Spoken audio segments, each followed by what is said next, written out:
Welcome back to Marvelous Videos.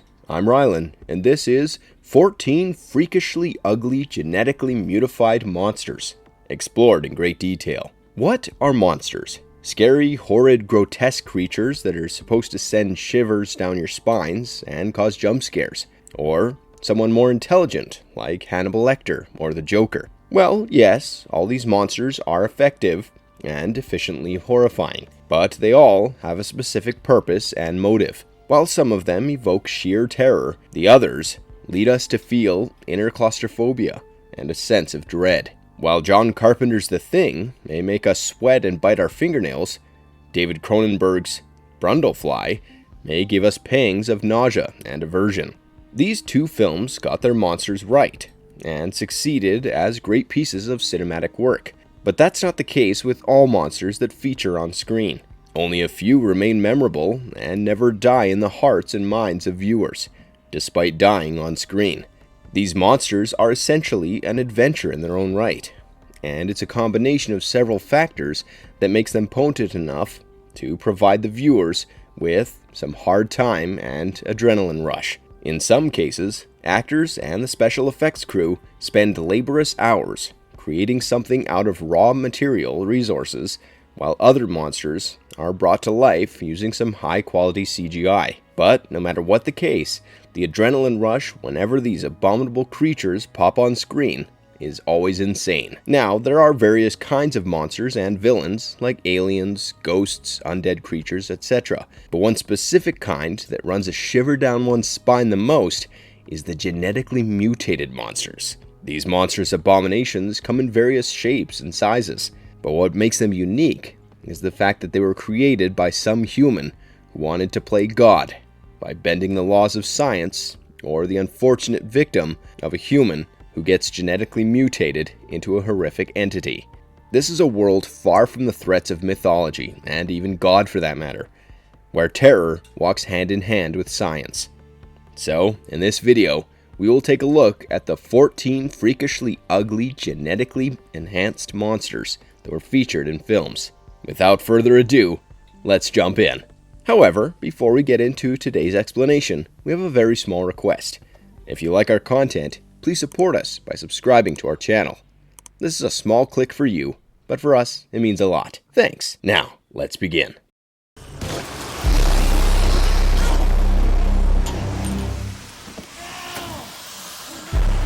Superdeep's Underground Mutagenic Spores from Superdeep. This Russian film focuses on Anna Fedorova, an epidemiologist who gets contacted by Colonel Morozov of the Russian military intelligence. He tells her that 20 people went missing, and sounds of unknown origin were recorded in Kola Superdeep, a borehole that's 12,000 meters deep. Of unknown origin were recorded 12,000 meters below the surface. After that, 20 people went missing. To the world, it's just the deepest borehole in the world, but in reality, it's a secret research lab.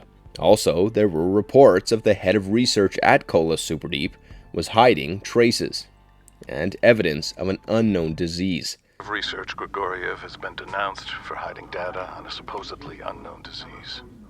As the facility would get shut down within the next 24 hours, the colonel asks Anna to join him on his visit and collect samples of anything medical or biological that could be weaponized.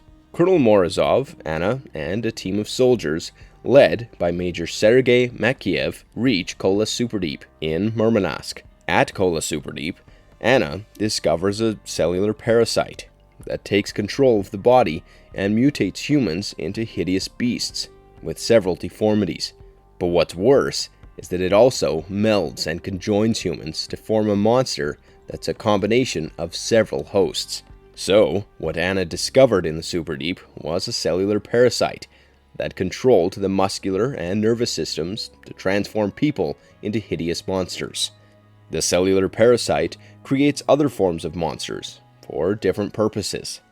For example, it melted the bodies of Major Sergei and a crew of Kola Superdeep named Olga. Later, they formed globules filled with spores. These spores in turn infected other organisms. This particular form of mutation resembles asexual reproduction through spore formation.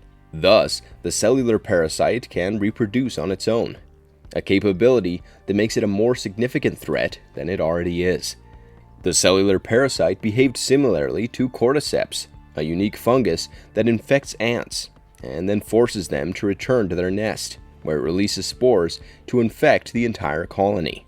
The fungus forces ants to return to the nest. The final stage of this monster is the combination of several hosts into a large and powerful creature with the capacity of breaking through walls. These conjoined humans would continue to wail and scream as if they were feeling the pain despite becoming a part of each other. This particular aspect gives an impression that the final form is a creature of undead nature, making it a giant melded zombie that craves more hosts. However, it is important to note that despite being taken over by the virus, the victim may retain some or even all of their memories from a time before the infection, as was seen in the case of Sergei. The creature prefers hot environments, and we know this because its safe haven was a place that was about 200 degrees hot. Naturally, when the virus came into contact with environments that had temperatures around the freezing point, it got destroyed on a cellular level. But in fact, the parasite was cold. That's his weak spot. The monster may be considered a version of the Greek monster Hecatoncheires, which had 50 heads and 100 limbs.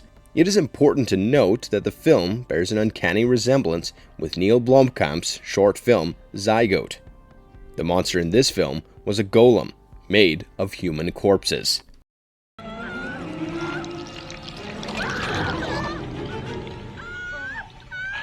Pretorius Creature from Beyond, 1986. Scientists Crawford Tillinghast and Dr. Edward Pretorius develop a machine called the Resonator that stimulates the sixth sense in humans by activating the pineal gland in the brain. After turning the machine on, Crawford sees creatures from other dimensions. He begins to panic and goes to Dr. Pretorius so that he can get help, while Crawford shuts the machine down. But Pretorius refuses to oblige and soon gets killed. Meanwhile, Crawford is taken to an asylum on suspicion of schizophrenia, where he is put under the care of the cruel Dr. Roberta Bosch. However, Dr. Catherine takes Crawford's custody and tries to uncover the mystery with the help of Detective Bubba. Together, they turn on the machine once again.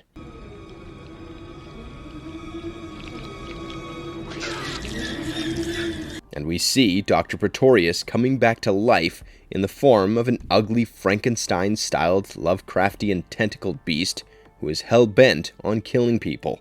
The climax is genuinely grotesque and quite savage, where two brain-eating tentacle beasts fight each other. Interestingly, Dr. Pretorius is named after the protagonist of Bride of Frankenstein, and Dr. Roberta Bosch refers to the author of Psycho.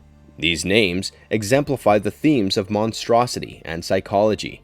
Dr. Edward Pretorius mutated substantially during his research in the film, but the most crucial and grotesque mutation was the one that affected his pineal gland. The pineal gland is an organ in the shape of a pine cone that doesn't grow more than 0.8 centimeters and rests in our skull. Its function isn't fully understood, but researchers have discovered that it produces and regulates several hormones, including melatonin, which is best known for its role in regulating sleep patterns. But then, in lower vertebrates like lizards and fish, the pineal gland functions as parietal eyes, which rests as an oval-shaped gray protrusion on many species of burrowing lizards and other organisms. The animal doesn't necessarily see from the pineal gland, but it is photosensitive in nature and impacts the circadian rhythm of the sleep cycle. That's the reason why the pineal gland is also called the third eye. In the case of Dr. Pretorius, his mutated pineal gland burst out of his forehead. Gross stuff. In the movie, Dr. Pretorius quotes, "The greatest sensual pleasure there is to know the desires of..." He achieves this apparently higher form of sensual pleasure from everyone he can wrap a tentacle around. Naturally, the film didn't focus on the pineal gland's ability to affect his sleep cycle, but rather The film intended to picture the grotesque mutations that Dr. Pretorius underwent as a means to attain somewhat spiritual experiences. Pretorius's ability to receive information increased manifolds, so much so that he could possibly experience beings from other realms and parallel universes.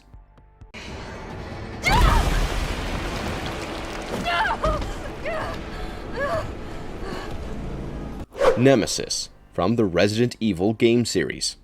The Nemesis was first introduced in Resident Evil 3, Nemesis, as the prime antagonist of the game. The Nemesis T-type, more commonly known as Nemesis, was designed as an overpowering huge creature that was more intelligent than its other tyrant-type counterparts, and could use weapons to track the victim anywhere. While the final form of the Nemesis was being conceptualized, several designs were considered, but the significant elements remained constant. In the series, this hulking monster was created due to an infection of the T-103 model with a Nemesis alpha parasite. The T-103 was a humanoid weapon created with the intention of being the ultimate form of life.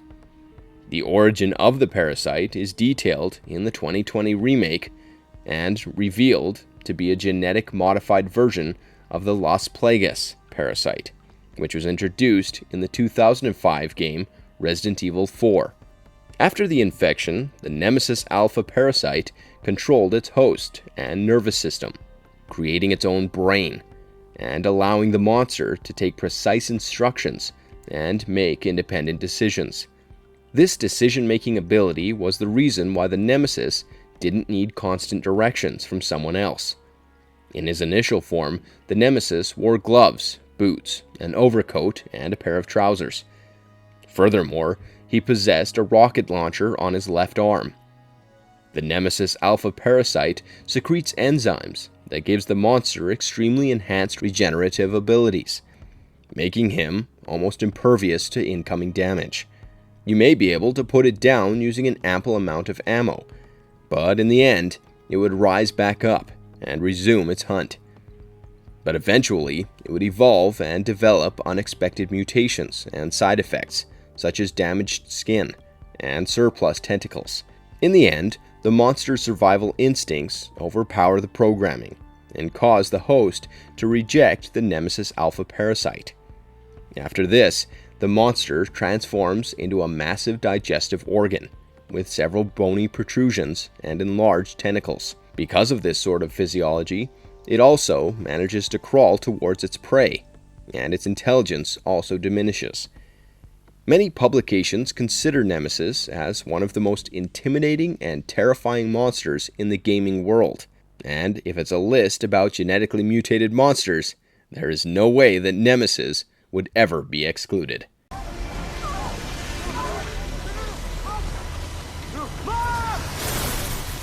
Psychedelic body-melding color monster, from Color Out of Space. An unassuming family becomes the central victim of a malignant force that comes to Earth and crashes in the remote estate in an iridescent meteorite. The effects on the family were gradual and steady. Time started to dilate. The environment and nature assumed an otherworldly hue, and all things that were once beautiful and bright started to mutate and corrupt under the influence of this unseen monster and its magenta hue. Director Richard Stanley aptly employed his hallucinogenic sensibilities to bind his characters in an incremental, surreal dread. This film revolves around an unseen alien entity that came to Earth and began to affect all living things in the vicinity, including plants. Its presence was only known through the color it radiated, the magenta color, which doesn't exist as a unique wavelength in the visible light spectrum dispersed through a prism.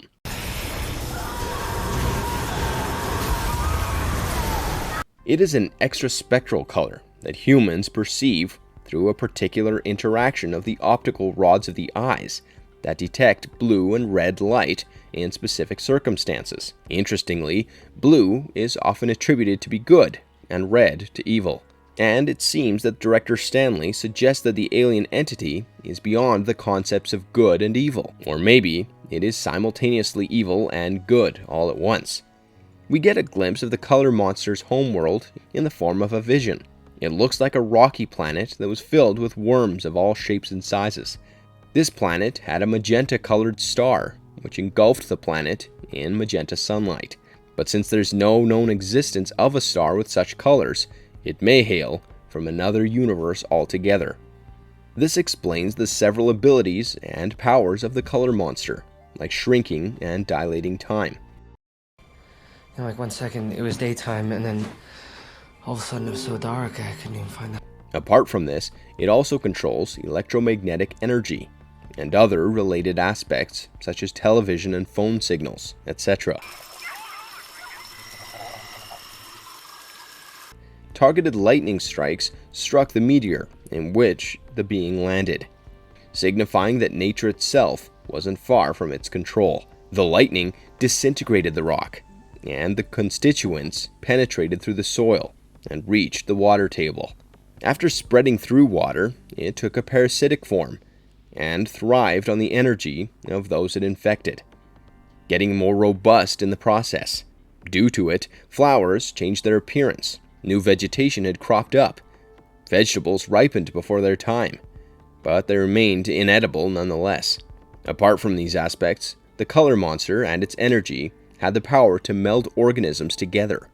For instance, the alpacas in the film had merged with each other, just like we saw the dog thing from John Carpenter's epic sci-fi horror film, The Thing. Also, a mother and son duo had also conjoined, ultimately taking a monstrous animalistic form.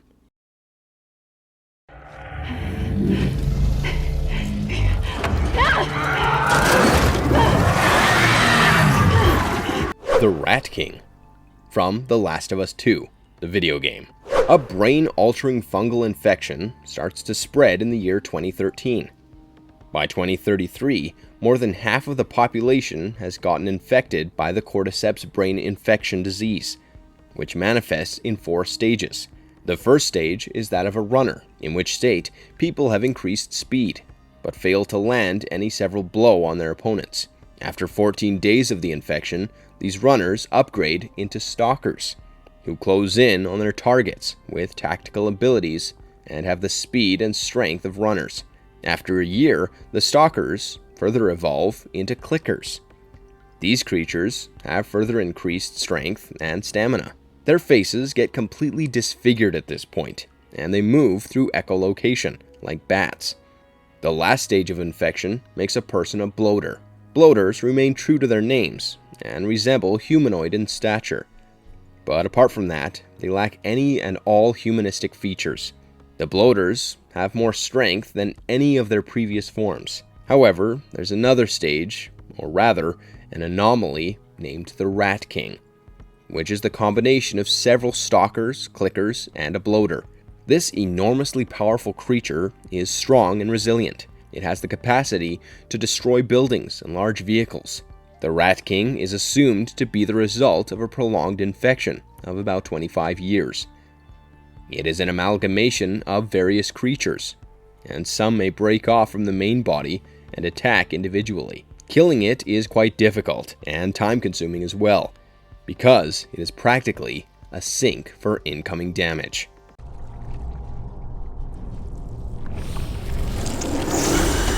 Mutant tardigrades, from Harbinger down. Biology students Sadie and Rennell get on a crabbing ship with their professor Stephen to study the impact of global warming on belugas. However, they end up coming across a Soviet moonlander that had crash land in the Bering Sea in 1982. The sunken and frozen moonlander had human corpses still inside of it. Sadie started to research the cosmonaut's body and found that there were tardigrades on the body. What is that? Are those tardigrades? Tardigrades are extremophiles, or highly hardy organisms that can survive extreme conditions, and even cosmic radiation. In a strange turn of events, the corpse soon goes missing, and they later learn that the tardigrades had survived solar radiation and mutated, only to infect other living organisms that turn them into savage creatures with tentacles and brutally kill or infect others. The ship becomes ground zero of a small alien invasion. The tardigrades are essentially 8-legged microscopic organisms that possess a cylindrical mouth with razor-sharp teeth. In the film, the mutated tardigrades act as parasites and infiltrate a host to take over the host's blood, organs, etc. And in the process, the tardigrades transform their host into grotesque creatures with vaguely humanoid features. These microorganisms take absolute control of the host's body and thrive by taking over the body mentally and physically. But it is important to note that the resultant mutated humans don't necessarily adhere to any specific shape, because limbs and tentacles seem to be growing from almost any other body part. In the film, when the Russian consultant named Svetlana gets infected, her head opens up like a maw with razor-sharp teeth, and her limbs transform into slimy tentacles with pointy ends.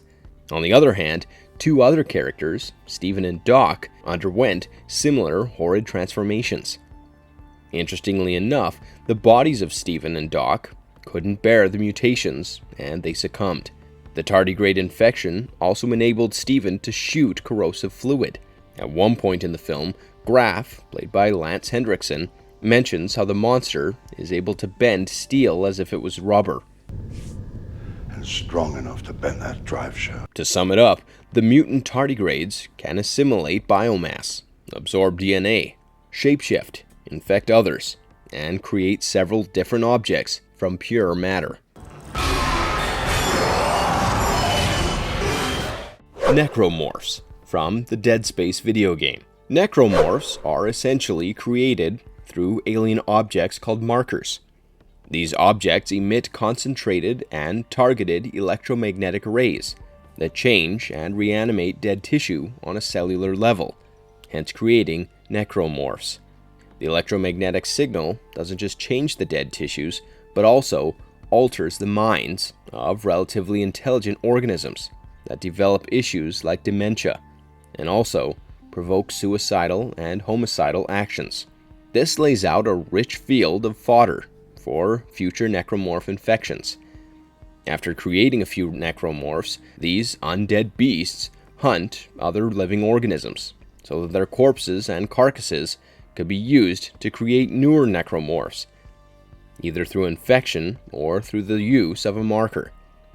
The necromorphs are the prime antagonists of the Dead Space franchise, and range from tiny abominations to hulking monstrosities. Since they are already dead creatures, the best way to destroy a necromorph is by dismembering it entirely.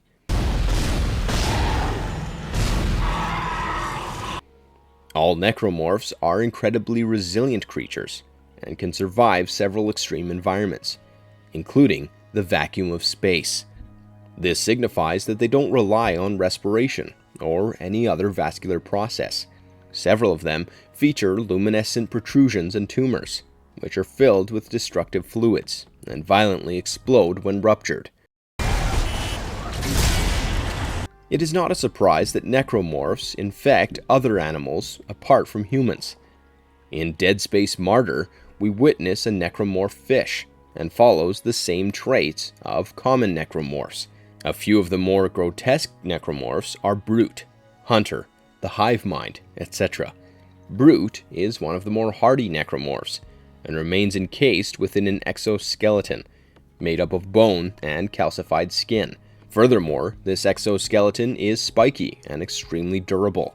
The Hive Mind looks like a massive worm, with numerous tentacles protruding through its body. Like other bigger necromorphs, the Hive Mind was also made up of several bodies, possibly hundreds of them. However, the deadliest antagonists of the entire franchise are the Brethren Moon. They are also called the Blood Moons, or Brother Moons. These are incredibly massive necromorphs that travel the depths of space and are believed to be the ultimate stage of a necromorph's life cycle. To learn more about the different variants of necromorphs, please check out our other video entitled 14 Nightmare-Inducing Necromorph Variants from the Dead Space franchise, explored in detail. We'll put a link in the description below.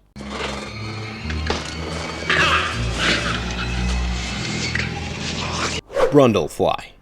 Teleportation gone wrong. from The Fly, 1986. It is impossible not to include David Cronenberg's The Fly when compiling a list about the greatest genetically mutated monsters. This epic teleportation gone wrong flick stars Jeff Goldblum in the lead role of Seth Brundle, an ambitious and eccentric scientist who attempts to win the heart of a young and beautiful journalist named Veronica, played by Gina Davis.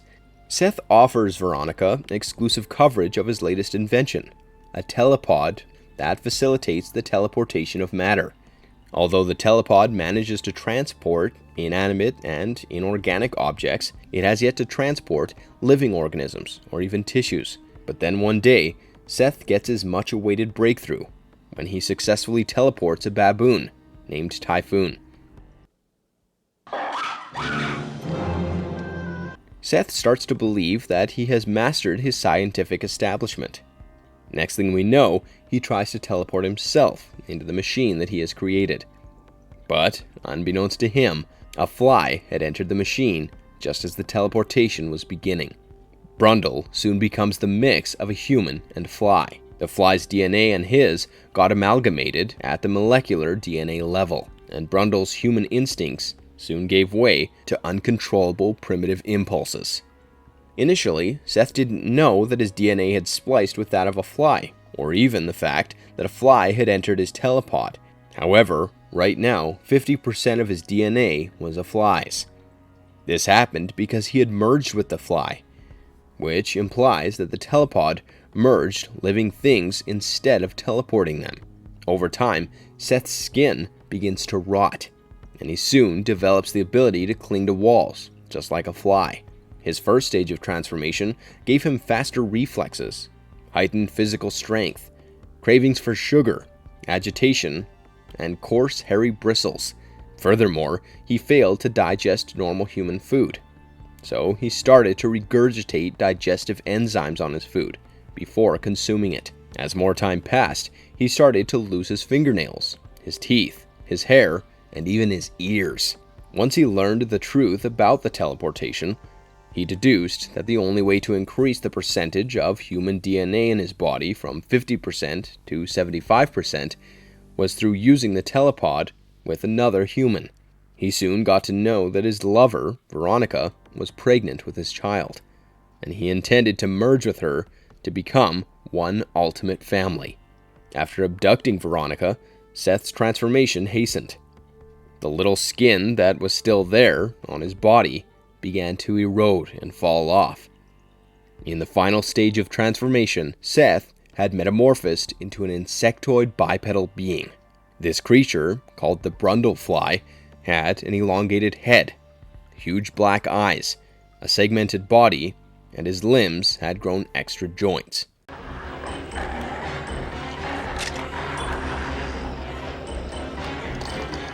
The cat cockroach and human cockroach hybrid from The Nest, 1988. Most humans are designed in a way that they fear cockroaches and are quite disgusted by them. These little insects are one of the most resilient creatures on planet Earth. They have existed on Earth from a time before even dinosaurs, and will stay here even after humans go extinct. Furthermore, they are quite resilient to extreme environments, and can shield themselves from even nuclear radiation. Now, what would happen if these creatures developed new powers and went from prey to predator? What happens when they develop carnivorous urges and start to devour other organisms way bigger than themselves? Well, this 1988 film has the answer for you. In the movie The Nest, a firm called Intech created biologically engineered cockroaches so that the insects would devour other cockroaches and pests. These artificial roaches were supposed to die after just one generation, but that didn't happen, and they became carnivorous creatures that killed humans and animals alike. The infestation also went out of control, because not only were they resilient to huge amounts of pesticides, but they also had the ability to assimilate DNA. Furthermore, they had an increased level of intelligence and hunted in large groups.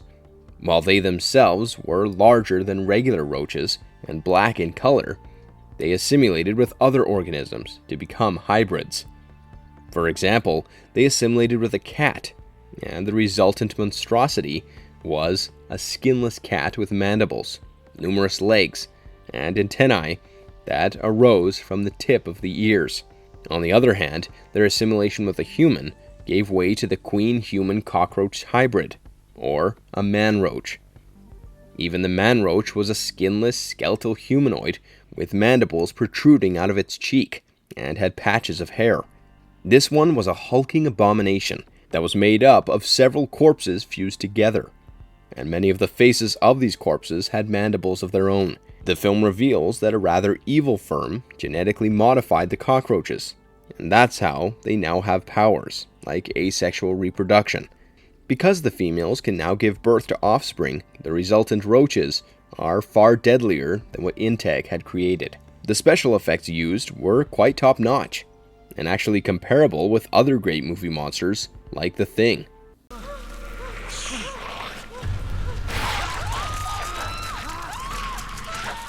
Number 11. Mysterious Body-Mutating Red Liquid from Blood Glacier, 2013. A team of scientists arrives deep within the foothills of the Alps to study the effects of global warming on the surrounding glaciers.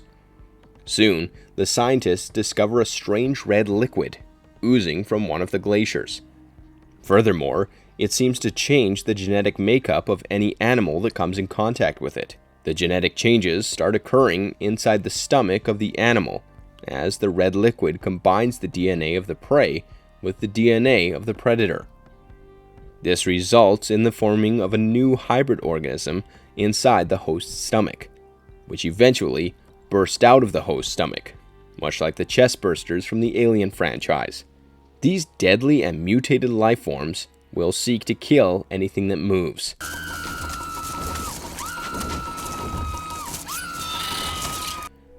When most of the scientists become prey to these horrid creatures, a technician named Yannick rises to save the remaining men and the facility. However, his prime concern is the arrival of a supervisory team headed by a minister, and the team also includes his ex-girlfriend. The film's Blood Glacier is a reference to the real-world event of what is called a bloodfall, in which glaciers seem to ooze out a red blood-like substance.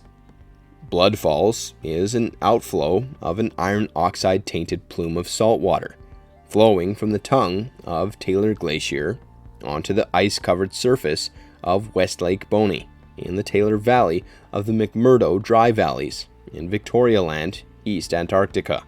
Chemical and microbial analysis indicate a rare subglacial ecosystem of an autotrophic bacteria that is developed that metabolizes sulfate and ferric ions. Likewise, the film's prime antagonists are single-celled, blood-red microorganisms that were the reason why the glaciers turned red. They look like single-celled organisms, and if they are, they're pretty unusual.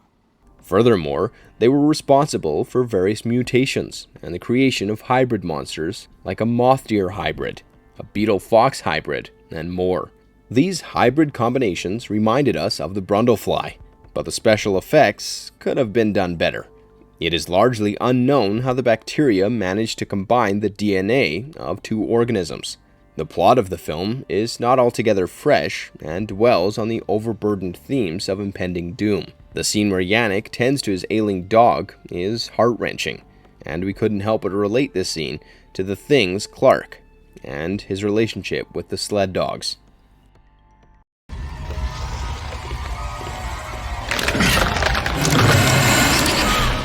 Number 12. Intelligent Judas breed humanoids from Mimic. After Manhattan gets plagued with an infection of disease-spreading roaches, a scientist does what any scientist would do in a sci-fi movie. Dr. Susan Tyler genetically engineers a mutant insect species to kill the cockroaches. This new breed, called the Judas breed, was supposed to die after just one generation, as they were all created as females. However, they started evolving into a dangerous species with the ability to mimic their prey, including humans. These mutated insects went on to evolve 1,000 times in a span of a few years, and grew extremely intelligent for their kind. In one of their mimicking styles, they would carve out human faces from corpses, and wear them on their own heads. Furthermore, they would wrap their wings around their bodies, and in this state, they resembled a human wearing a long overcoat. Guillermo del Toro himself designed the first concept for the Judas breed, or mimics, but it was clear from the drawing that del Toro wanted the audience to see a person in an overcoat, but also realized at the same time that it was not human. Del Toro has established a legacy through films like Pan's Labyrinth, that won 3 Oscars, and The Shape of Water, that begged him 2 Oscars, one for Best Picture and another for Best Direction in 2018. Dr. Susan had created these monsters using the DNA of a mantis, an insect that is known for mimicking others. The strong pinchers of the Judas breed could easily rip apart humans. The only drawback that these creatures suffered was that they couldn't mimic human speech. Del Toro used the creature's physiology to create an illusion that it was a human instead of an insect. After the initial inspiration and thought, Del Toro brought in the legendary Ty Ruben Ellingson as the creature designer. The initial design had a hat on the mimic's face, but it was later changed to a hood. Del Toro's primary design remained the reference point for Ellingson, who gave the creatures a further heightened outlook by covering Judas breed's face with its mandibles. In the film, Susan had created a hybrid between a termite and a mantis. The resultant creatures was supposed to release enzymes that would accelerate the metabolism of cockroaches, which in turn would have made the cockroaches burn their calories at a much faster pace and would ultimately starve to death. They were all females and were designed to live only for a few months, ensuring that the Judas breed wouldn't turn into another infestation. However, their genetic splicing allowed them not only to evolve thousands of times, but also enabled them to reproduce asexually.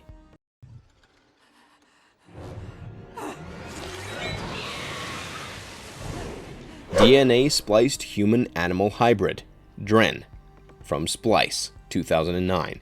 In another case of science gone wrong, 2 geniuses of the biotechnology engineering world, Clive and Elsa, specialize in splicing or intertwining the strands of DNA in order to create new hybridized animals and creatures. Despite their astounding success in their field, they desire more and wish to create something using human DNA. But their plans are ruined when the biotech firm refuses such sort of a project, calling it too ambitious.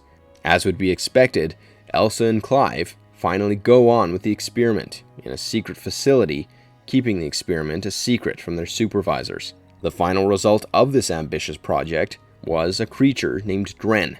She was an extraordinary creature, with incomprehensible levels of physical and intellectual development. She is far superior to humans and exceeds the couple's expectations.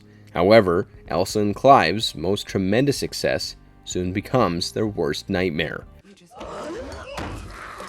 At birth, Dren looks like a heavily deformed creature with no limbs or visible differential body parts.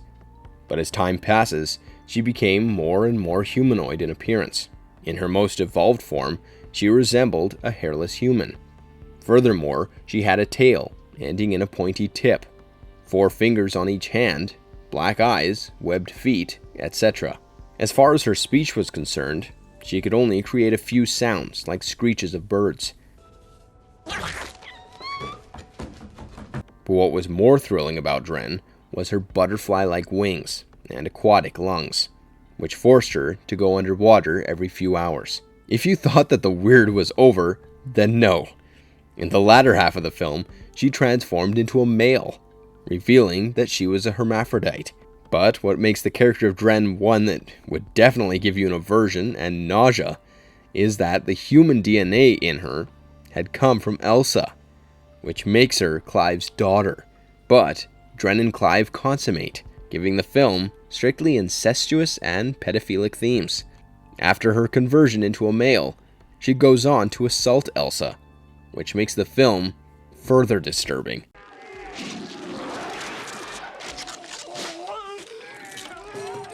The Thing, 1982 and 2011. The Thing is one of the most horrific and intelligently created creatures ever to be depicted in film history. It was the main antagonist of the 1982 masterpiece by John Carpenter, and also its 2011 prequel. It has the ability to assimilate with other organisms, so that it can survive and spread. Unlike most creatures, it doesn't necessarily have any special physical form or anatomy, and it simply replicates the organism that it assimilates with, making it a master shapeshifter. This replication takes place on a genetic level as well, and it seems that flowing blood helps in the process, which happens to be the only thing that the thing comes in physical contact with the host. According to the film, it was found by Norwegians, researching in the Antarctic regions, and then by Americans on US Outpost 31. We've learned from the two films and various literature that the thing has existed in the universe for millions of years, annihilating thousands of planets and assimilating millions of species. Through assimilation, it gains not only the host's physical attributes, but also its intelligence. The genetic information of all these species has remained with the thing. Furthermore, it's a master of rearranging its anatomical, cellular, as well as genetic makeup. When under attack or caught during assimilation, the thing reveals its monstrous form, and can be lethal for the opponent. However, mostly, it chooses to remain covertly amidst others, blending in with them and waiting for the right opportunity to attack. It can take various forms, and each part of an assimilated thing's body tends to act independently and has a mind of its own. However, its intelligence is directly proportional to the size and evolutionary development of its hosts. Like we saw in the 1982 film, it could transform the chest of a human into a massive jaw with razor-sharp teeth, just the way it could grow spider legs from a person's head. In the dog thing, it developed numerous tentacles from its body. The thing has a singular agenda of replicating as many organisms as possible and reducing the number of enemies. Ultimately, it would take control of the entire planet. It's a highly intelligent and perceptive organism that waits for its victim. It hunts, but does so with extensive planning, and the execution is mostly successful. If you wish to explore our in-depth analysis of the Thing creature, please check out our video titled The Thing: Anatomy, Real Form, Timeline, and Future of the Franchise explained in great detail. Again, you can find a link in the description below.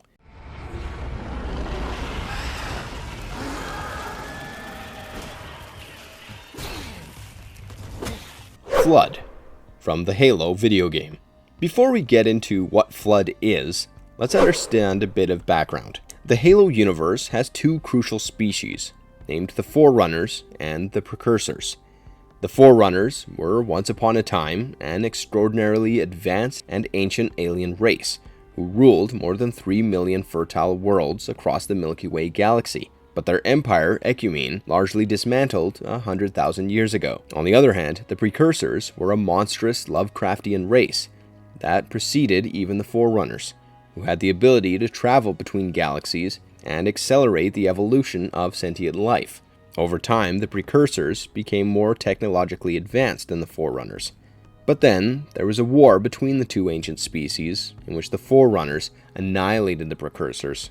A few of the Precursors turned into dust that could regenerate into their previous form. Over time, this dust became corrupt and caused horrific diseases and mutations. The Precursors embraced this corrupted dust and became its part, ultimately giving rise to Flood, and swore vengeance against the Forerunners. The name Flood itself is derived from religious stories, just like many other names in the Halo franchise. Now, the Flood themselves are parasitic organisms that infect sentient life forms with sufficient size. They seek to stick their sharp spines into a host to penetrate the host's nervous system. The host becomes incapacitated, and the infection seeps deep into the host, which then begins to mutate, ultimately coming under control of the Flood. Depending on the condition and size of the host body, they are converted into several forms that grow in insatiable hunger for more food. Larger hosts are mutated into forms that are fit for combat and grow long tentacles that are used as whips. They essentially serve as demonic entities, The parasitic nature and life cycle of these monstrous entities can be compared to several real-life parasites, such as the Leuclaridium paradoxum, which leads to the growth of unnatural and malformed limbs in amphibians. Also, their power to alter their environment is comparable to the parasitoid wasp that uses spider webs for protection. If you enjoyed today's video, don't forget to send a like and subscribe to our channel if you haven't already. For marvelous videos, I'm Rylan. Have a good one, be safe, and thanks for watching.